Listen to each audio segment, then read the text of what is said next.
La proposition de loi vise à l'interdiction du travail détaché en France et, pour être plus précis, à l'interdiction de l'application du régime européen actuel de travail détaché en France. Son objectif est de mettre un barrage au processus ordinaire de nivellement par le bas que le règlement de l'Union européenne et le traité de fonctionnement, le TFUE, permet, en particulier lorsqu'à l'article 153, il interdit l'harmonisation sociale. Du coup, la seule harmonisation qui se fait par le bas. Et on doit être très vigilant sur tous les processus qui encouragent ce nivellement par le bas. Au demeurant, dans le modèle de construction européenne tel que, par exemple, formulé M. Barroso, l'idée était que, puisqu'il n'y avait plus de fonds structurels en quantité suffisante pour effectuer auprès des nouveaux pays, en particulier les 10 qui sont entrés d'un coup, faire auprès de ces pays les mêmes efforts qu'il avait été fait dans le passé pour l'Espagne ou le Portugal ou même la Grèce, eh bien, chaque pays, en quelque sorte, pourrait tirer avantage de différentiels de législation sociale ou fiscale qui jouerait en quelque sorte le jeu, le mécanisme, mettrait en place un mécanisme de financement de leur développement. La deuxième raison, c'est évidemment de mettre un terme au mauvais traitement dont font l'objet les travailleurs détachés. Et la troisième est évidemment de tarir la source de fraude permanente que représente ce dispositif. Je m'empresse de dire que la question que nous soulevons n'a pas pour objectif de critiquer les personnes de travailleurs détachés, ni non plus les syndicats qui les défendent pour faire valoir leurs droits, mais le système lui-même. Si quelque chose devait être dénoncé, c'est l'incurie de la planification des formations qui permet que des secteurs restent en tension, parce que c'est vrai qu'il y a des secteurs en tension, et d'ailleurs, c'est-à-dire des secteurs qui manquent de main-d'œuvre, et les droits et les pouvoirs qui sont reconnus, notamment aux régions, en relation avec l'éducation nationale pour planifier les formations, devraient permettre d'éviter que s'installent durablement dans le temps des tensions sur tel ou tel secteur de travail qualifié. Au demeurant, l'intention de départ, on va partir d'un bon préjugé ou d'une pensée aimable. On va se dire qu'au point de départ, le statut de travailleur détaché avait pour objectif de faciliter la vie de ceux qui circulent en Europe et de ceux qui travaillent à un endroit et puis à un autre, en tenant compte du fait qu'il arrive en effet que dans certaines circonstances, certaines qualifications très pointues soient absentes d'un pays et qu'on veuille se les procurer dans un autre, et qu'à cette occasion, on essaye d'avoir une manière de faire fonctionner les protections sociales qui soit efficace. Bon, partons de ça. Mais clairement, nous n'en sommes plus là. Alors, ça me permet de faire deux préalables. Des gens circulaient en Europe et travaillaient d'un endroit à l'autre avant la première directive de travail détaché de 1996. On n'a pas attendu la directive pour que des gens travaillent d'un pays puis dans un autre. Et première observation. Deuxième observation, les chiffres montrent que nous n'en sommes plus à des qualifications rares qui passeraient d'un pays à l'autre et pour lesquels on choirait spécialement les travailleurs. En effet, depuis 2008, le nombre de travailleurs détachés a quintuplé. Nous sommes maintenant à 500 000 déclarations de travail détaché.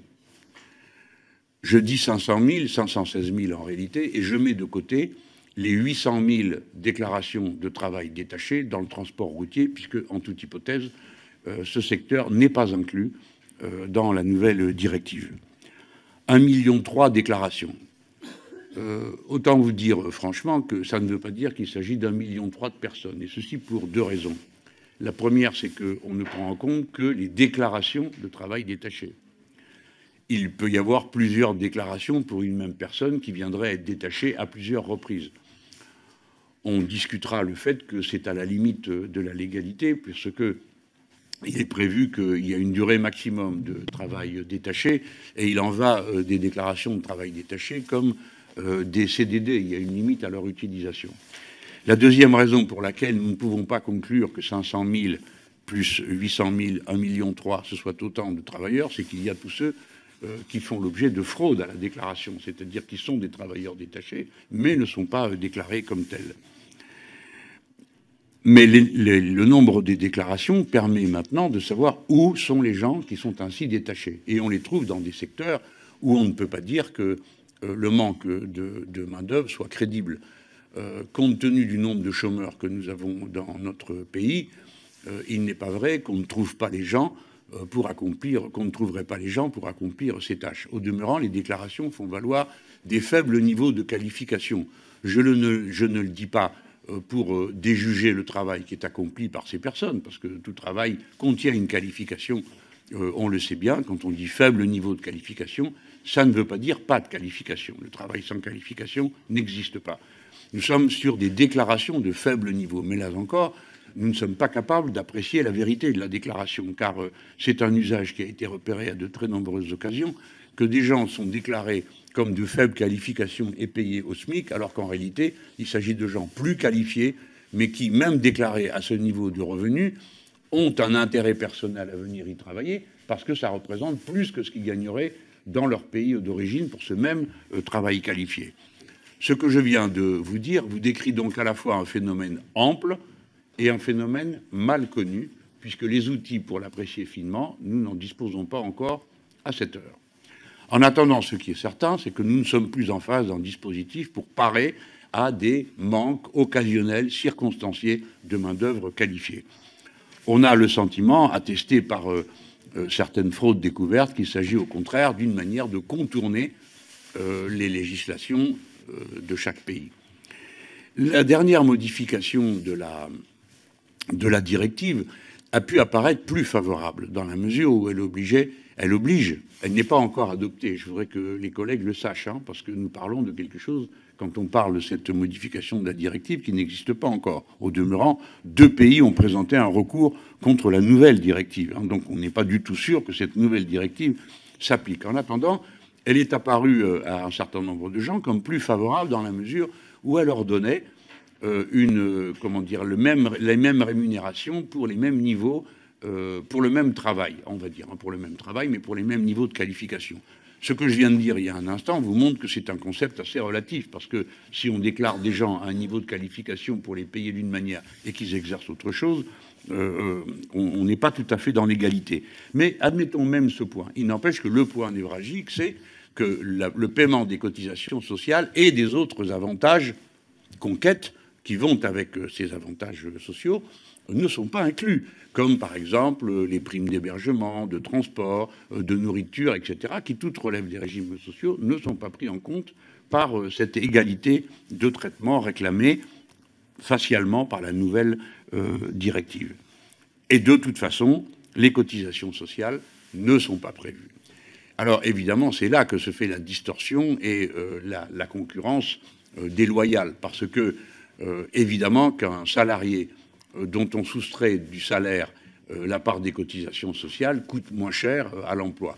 Et là, sans porter d'appréciation morale, même si il est juste qu'on en porte, après tout, la vie sociale décrit des règles qui, elles aussi, font d'une morale collective. Mais si on met de côté les questions de morale, il faut bien comprendre la pression qui s'exerce sur une entreprise quand elle sait que pour un même travail, elle peut parvenir à abaisser son devis de 20% ou de 30%. C'est une pression considérable dans la bataille que se livrent les entreprises. Et spécialement, ce sont les petites entreprises qui sont les plus sensibles à cette forme de concurrence parce qu'elles ont déjà à pâtir de celles qu'exercent les très grandes sur eux. Et quand on y ajoute cette distorsion, vous voyez que ça devient quasiment imparable et que ça condamne à mort toute une série de petites entreprises. Ne croyez pas que ce soit là une pure vue de l'esprit. Une grande entreprise du bâtiment, que je ne vais pas citer pour ne pas être malgracieux, par exemple, s'est trouvé à embaucher d'un coup 460 travailleurs détachés pour le chantier d'une centrale nucléaire. Ce n'est pas des petites quantités. Alors vous me direz peut-être que les petites entreprises n'étaient pas en état de faire de la concurrence pour un chantier de cette nature. Mais je demande que par l'esprit, on le reporte à des cas qu'on connaîtrait moins facilement. Et là, je viens, puisque j'ai pris cet exemple, sur la difficulté qu'il y a à réprimer la fraude. Nous avons auditionné les services spécialisés qui font preuve d'un sérieux et d'un professionnalisme absolu. Il n'est pas question de mettre en cause leur travail, hein. Mais eux-mêmes disent c'est une telle cascade un tel empilement de moyens de détourner la loi que si vous imaginez que ça va se régler par un quelconque règlement de type dissuasif, c'est une vue de l'esprit. La gendarmerie qui travaille sur ces sujets, l'inspection des affaires sociales, les travailleurs, les inspecteurs du travail ne peuvent pas faire face à cette cascade. Je peux en donner un exemple assez simple. Dans le cas que je viens d'évoquer, de ces 460 salariés, le montage juridique faisait intervenir une entreprise basée en Irlande, qui fournissait les travailleurs, qui elle-même agissait par l'intermédiaire d'une succursale chypriote. Et la succursale chypriote employait des travailleurs polonais. Vous avez donc 3 niveaux de nationalité, donc 3 niveaux de recherche. Bon, je me demande comment on a réussi à les coincer cette fois-là, mais c'est pour dire que dans un très grand nombre d'autres occasions, entre l'engagement de l'enquête, sa conclusion et qui plus est les châtiments, les délais sont tels qu'il y a au moins 2 victimes. Ceux qui ont fait l'objet d'une concurrence déloyale et deuxièmement les travailleurs eux-mêmes, parce qu'ils ne récupèrent aucun de leurs droits. Il faut vous rendre compte qu'après avoir été payé au SMIC quand on vient de Pologne ou qu'on vient de Roumanie, il s'agirait de se tenir informé de ce qui se passe en France pour pouvoir engager des poursuites judiciaires avec son avocat ordinaire, comme on a tout plombier, tout peintre et tout maçon, pour réclamer la reconnaissance des droits acquis dans le travail. Vous voyez bien que ce n'est pas possible et nous avons bien 2 victimes. Et clairement, à partir du moment où il est établi que la fraude est le plus souvent passe entre les mailles du filet, eh bien c'est une incitation à frauder. Au demeurant, ceux qui se font attraper, j'en viens maintenant à cela, c'est à peine 30% d'entre eux qui payent effectivement les amendes qui leur sont infligées. Et permettez-moi de dire que ces amendes ne sont pas à la hauteur des contrats qui sont traités. L'affaire dont je vous parle, ces 460 travailleurs, c'est conclu par une amende de 20 000 euros. Imaginez-vous ce que ça représente par rapport au contrat qui a pu être fait dans cette circonstance. Alors, on objecte que ce ne serait pas si grave, je pense que si, mais je voudrais montrer l'effet d'abord destructeur, au moins sur 2 budgets. Le premier, le budget de la sécurité sociale en France, parce qu'on le prend par le bout qu'on veut, mais le concept même de sécurité sociale est de prélever sur le salaire et la production de richesse. L'idée dans la sécurité sociale, c'est que c'est une cotisation, et une cotisation, c'est un salaire différé. Le salaire différé correspond, comme le salaire lui-même, à un partage de la valeur ajoutée entre l'actionnaire et le travailleur. Bon. Donc c'est de cette logique dont on sort, et ce sont autant de cotisations que n'a pas la sécurité sociale française. Dans l'autre sens, c'est les pays d'origine. Ne croyez pas que même à niveau faible de protection sociale, les pays d'origine se disent, ben, ma foi, faisons avec ce que nous avons. Non, on est passé à une autre étape où les pays d'origine abaissent, parce qu'ils sont en concurrence entre eux, leur niveau de protection sociale et d'exigence de protection sociale par rapport aux travailleurs détachés. L'exemple qu'on peut en donner, c'est en 2017 la Roumanie qui a adopté une réforme qui a réduit à 2% les cotisations sociales patronales.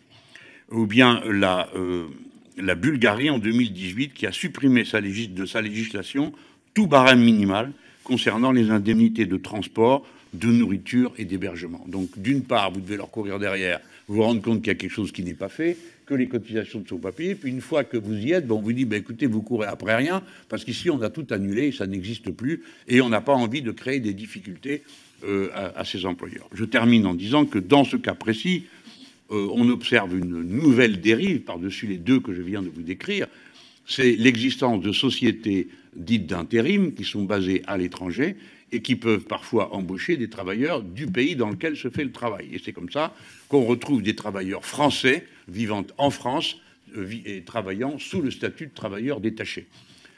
Leur chiffre a été évalué à une quarantaine de milliers par la Cour des comptes. Hein. Bon.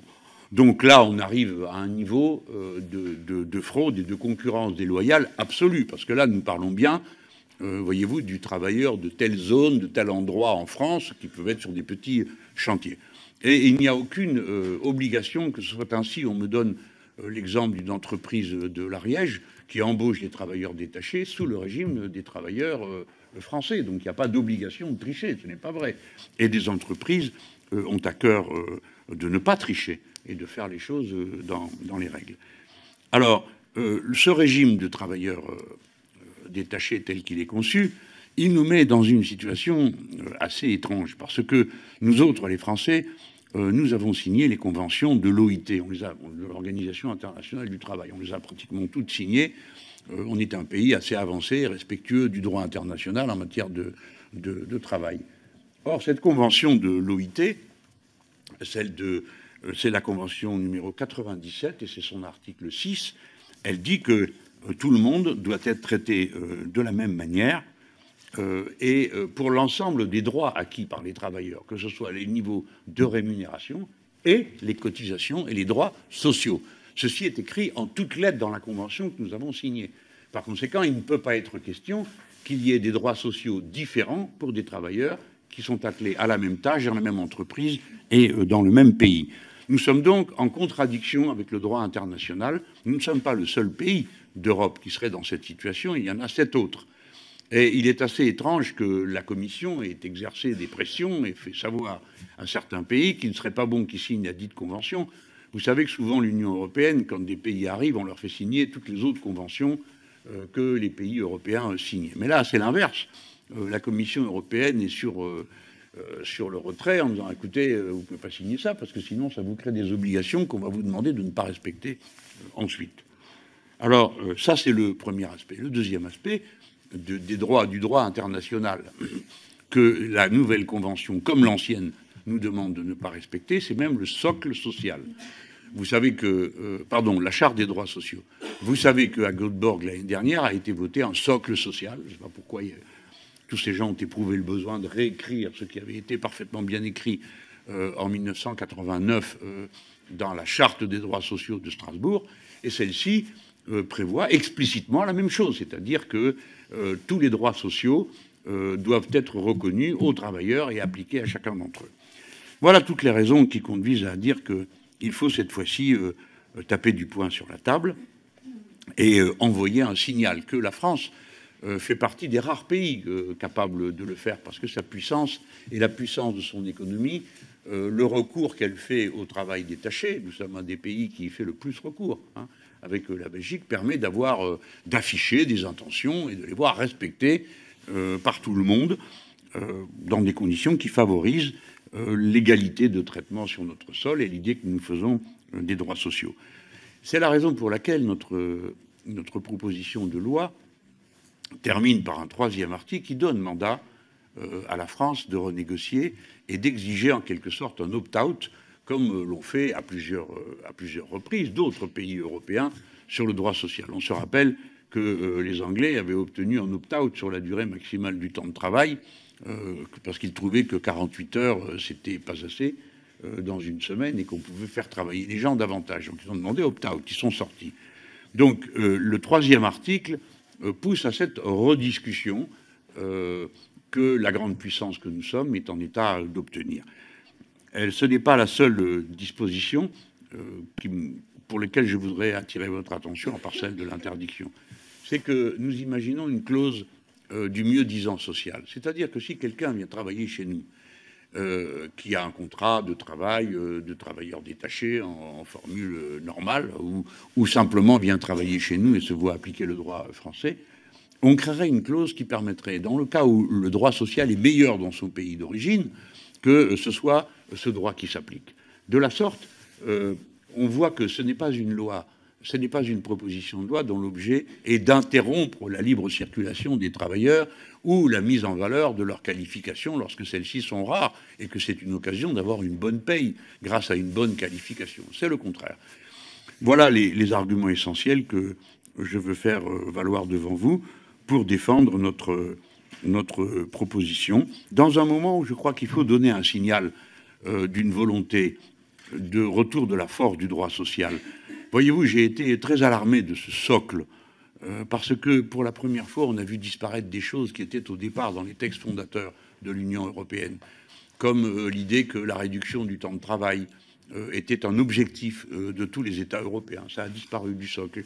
On y a introduit, par contre, le droit pour les employeurs de faire de bons profits. Ben, personne ne s'est attendu à ce que, dans le régime économique qu'est le nôtre, les employeurs cherchent autre chose que de faire de bons profits. Peut-on le leur reprocher? Ça ne vient pas à l'esprit. Mais on a estimé que c'était nécessaire précisé. Et surtout, on a retiré de ce socle social une phrase qui était dans la charte qui disait qu'on reconnaissait le droit à tout travailleur d'exercer toute profession ou tout métier dans la communauté selon les principes de l'égalité de traitement pour l'accès au travail, les conditions de travail, ainsi que la protection sociale du pays d'accueil. À l'époque, on précisait du pays d'accueil. Voyez-vous, que veut-on faire? Après tout, ce qui existe dans des dizaines d'autres pays. Si vous allez travailler en Australie ou si vous allez travailler au Québec, ben, ma foi, vous voyez appliquer le droit du travail de ce pays et personne n'y a trouvé à redire, ni chercher à organiser les choses autrement, parce que c'est l'intérêt des travailleurs et aussi d'une certaine manière de vivre dans lesquelles on n'accepte pas que des mauvais traitements soient réservés aux plus pauvres. Je vous ai fait graphe ici parce que je ne veux pas faire de tableau qui soit trop noir, des conditions dans lesquelles sont accueillis, logés, nourris et traités souvent ces travailleurs détachés.